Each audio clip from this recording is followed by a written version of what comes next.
In this video, I'll show you how to show the sound wave or the audio that accompanies a video in Veed.io. Welcome to this video. My name is David and I hope you're well wherever you are around the world. When you add a video to Veed.io, the audio that accompanies that particular video is attached to that video. You may not see it on the timeline, but if you play, there is an audio waveform available.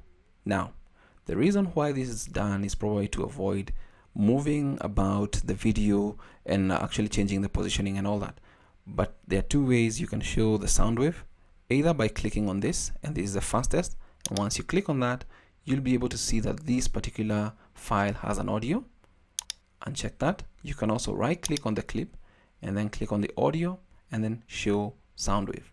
Those two methods, show sound wave, are available at your disposal.